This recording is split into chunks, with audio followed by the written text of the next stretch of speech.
Bonjour à tous. Si on vous pose cette question simple, qui êtes-vous? Je ne parle pas de votre métier, ni de votre rang social, ni de votre compte en banque, mais de vous-même. Qu'allez-vous répondre? Eh bien, c'est cette question-là que nous devons nous poser le mois de Elul. Et nous allons comprendre pourquoi à travers la paracha. Dans notre paracha, la paracha de Kitetsé, la Torah nous parle d'un homme qui est parti en guerre et qui a fait prisonnière une Yéfatoire, donc une femme de belle apparence. Et la Torah impose à ce moment-là plusieurs conditions. Elle devra se raser la tête, elle devra faire pousser ses ongles, elle devra donc s'installer à la maison, retirer ses vêtements de captive, et elle pleurera son père et sa mère durant 1 mois.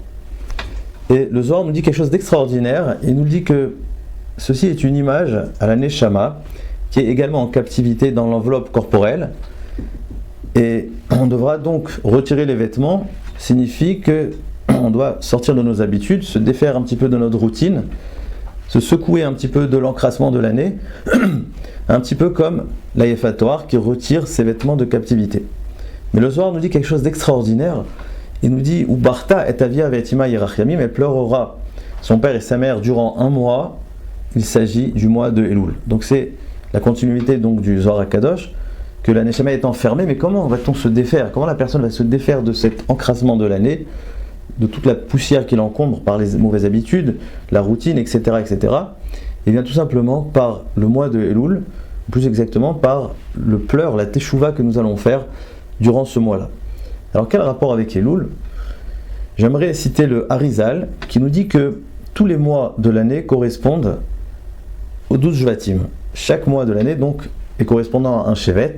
Et si on pose la question quel est le mois qui est face au mois de Elul, quel est le Shevet, la tribu qui correspond au mois de Elul, eh bien le Harizal nous dit c'est le Shevet Gad, la tribu de Gad. Alors Gad c'est un Shevet qu'on ne connaît pas bien. Quel rapport Gad et Elul?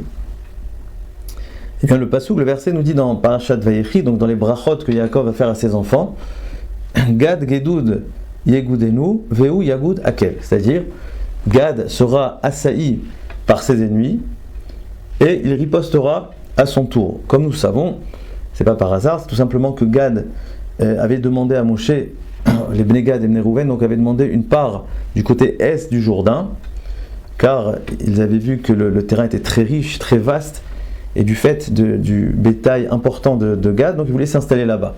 Chose qui a un petit peu déplu à Moshe Rabbeinu. On connaît la fameuse phrase où il leur dit « Achem yetula milchama vatem teshvupo » vos frères vont faire la guerre et vous allez rester ici. Donc suite à cela, il lui imposa une condition, en lui disant que tu pourras résider ici, tu pourras t'installer ici, mais à une seule condition, que tu ailles tout d'abord faire la guerre avec tes frères du côté donc ouest du Jourdain, et une fois que la conquête est terminée, tu pourras revenir et t'installer donc du côté est, là où tu voulais, là où la terre est vaste, etc., comme tu l'as demandé. Mais en réalité, c'est pas par hasard que c'est Gad qui va justement habiter, qui va s'installer du côté est du Jourdain, parce que il faut savoir que être de ce côté-là, on est à proximité directe avec les ennemis, avec Ammon, avec Moab, etc. Et donc ça demande, ça exige déjà du courage évidemment, mais une très forte identité. Et c'est cela le sens du verset qui nous dit Gad, Gedud, Yegudenu. Le Sforno fait remarquer que le mot Gad vient du terme Yagud, tranché, c'est-à-dire que Gad était extrêmement solide. C'est pas seulement qu'il gagnait les guerres, mais tout simplement, personne n'avait aucune emprise sur le terrain de Gad. C'est-à-dire que Gad était capable de conserver ce territoire de manière extrêmement intègre. Gad est considéré dans le Divrei Hayamim, Pnéhem, qui est Pné Aryeh. D'ailleurs, même dans le Vezat HaBaracha, on dit Kelavi Shachen, il était comme un lion qui protège son territoire, personne ne bronche, personne ne vient. C'est-à-dire que Gad, c'était pas seulement qu'il faisait des guerres, qu'il gagnait toujours, etc., mais qu'il s'imposait, il installait une crainte autour de lui où personne ne bronchait et il conservait donc l'intégrité du territoire. Donc Gad, il va toujours avec cette notion-là d'intégrité, d'identité très forte, de ne pas se faire écraser par les ennemis, mais aussi ne pas se faire influencer. Parce que quand on est en proximité directe avec les ennemis, avec Ammon, Moab, etc., on risque également de se faire influencer, mais Gad, il était capable de rester lui-même.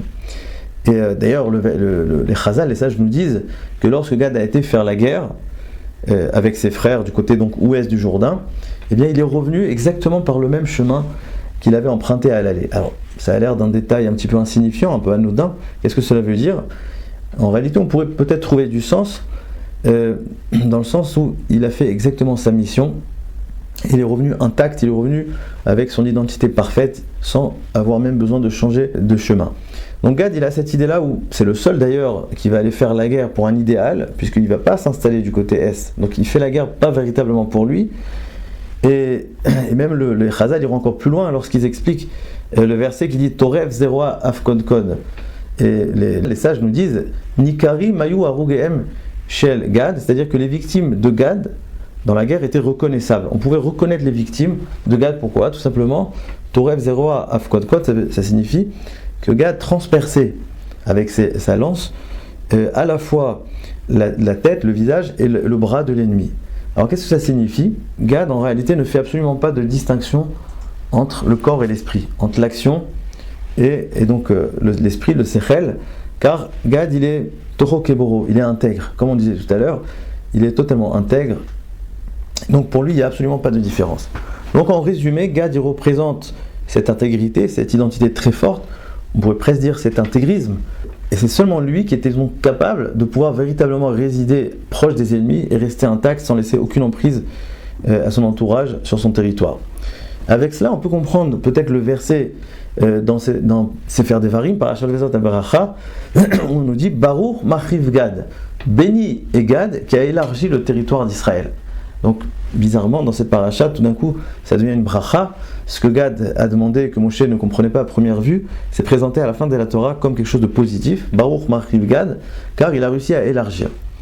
Et on pourrait voir ici quelque chose de très intéressant, c'est que seul Gad pouvait véritablement élargir. Donc, en réalité, cette tribu-là de Gad a quelque chose que personne d'autre a. C'est cette capacité, cette possibilité justement d'élargir la terre d'Israël. Parce qu'il faut savoir qu'il y a une chose qui est très grande, c'est d'être apte à Eretz Israël. On voit que celui qui n'est pas suffisamment au niveau, la Torah dit, se fera chasser, se fera renvoyer. Donc ça c'est un premier niveau. Les Shvatim, tous les autres Shvatim avaient cette capacité de pouvoir rentrer en Eretz Israël. C'était pas une chose simple. Ils ont mis 40 ans dans le désert pour pouvoir accéder à cette terre sainte. Mais si on pourrait oser, peut-être Gad a été au-delà de ça. Il n'était pas seulement apte à rentrer en Eretz Israël, mais tout simplement, il a réussi à transformer une terre profane en terre sainte. Et ça, c'est quelque chose d'incroyable, c'est-à-dire que le côté est du Jourdain, qui ne faisait pas partie d'Eretz Israël, eh bien Gad lui a donné une identité d'Eretz Israël. Et tout ça, comme nous avons dit, car Gad a une identité très forte. Pour pouvoir transformer la terre en terre sainte, il faut, comme on a dit, cette intégrité, il faut le fait de ne laisser aucune emprise à l'ennemi, il faut cette force, cette identité extrêmement profonde, que peut-être n'avaient pas suffisamment les autres Shvatim pour pouvoir non seulement mériter en terre d'Israël, mais transformer le lieu où nous nous trouvons en terre sainte. Donc ça c'est le niveau extraordinaire de Gad. Alors, puisque le Harizal fait la comparaison entre Elul et Gad, on pourrait dire que c'est exactement ça, l'idée de Elul. Pendant toute l'année, évidemment, on est tous dans la société, dans notre travail, dans nos habitudes, dans notre routine. Mais au mois de Elul, la Torah nous demande d'être un petit peu comme Gad, d'être très intègre, de se retrouver à soi-même, de retrouver notre identité, de se défaire de nos habitudes, de cet encrassement, comme on disait, de toute l'année, de notre routine qui nous fait un petit peu oublier notre raison d'être. Donc on doit ressembler à Gad, et c'est pas pour rien d'ailleurs que le mois de Elul, le Mazal, le signe de Elul, c'est Betula, la Vierge, car la Vierge aussi représente cette notion-là de se défaire des influences. La Vierge, c'est celle qui n'a pas subi d'influence. Donc, en Elul, on doit sortir de nos influences. On doit être un petit peu comme Gad, qui a cette capacité de ne laisser aucune emprise au Yetzirah, à nos habitudes, pour nous retrouver nous-mêmes. Si on voudrait résumer, le Chodesh Elul, c'est le Chodesh du Ani, du moi-même, du soi-même. Et c'est peut-être pas pour rien que, vous savez, l'acrostiche de Elul, qui est bien connu, c'est Ani Ledodi Vedodili. Je suis pour mon bien-aimé et mon bien-aimé est pour moi. Donc on parle d'Akadosh Baruch Hu. Et on a l'habitude de se concentrer sur Ledodi, Vedodili, etc. Mais en fait, il ne faut pas échapper au premier mot, qui est quoi? Qui est Ani. Pour arriver à Ledodi, Vedodili, etc., pour arriver à tout ce qu'on va devoir faire à Rosh Hashanah, à Seret Yom Teshuvah, à Kippour, etc., ça démarre par le mot Ani. Moi-même, il faut se retrouver à soi-même. Il faut retrouver notre identité profonde, se défaire, comme on a dit, de tout l'encrassement de l'année. Et c'est pour ça que le Maharal, d'ailleurs, il dit toujours que la Teshuvah, en français, c'est un retour. Et le Maharal a l'habitude de dire, alors évidemment, les versets nous disent c'est un retour vers Dieu. Mais le Maharal nous dit pourquoi on parle de retour? Parce qu'en réalité, c'est un retour vers soi. On pourrait poser la question, retourner vers Dieu, mais Dieu, il se trouve où? Comment nous allons rencontrer Dieu? Et il se trouve au fin fond de la mer, il se trouve à la synagogue, chez les rabbins. Où il se trouve Dieu? En réalité, la réponse est très simple. Dieu il se trouve à l'intérieur de nous.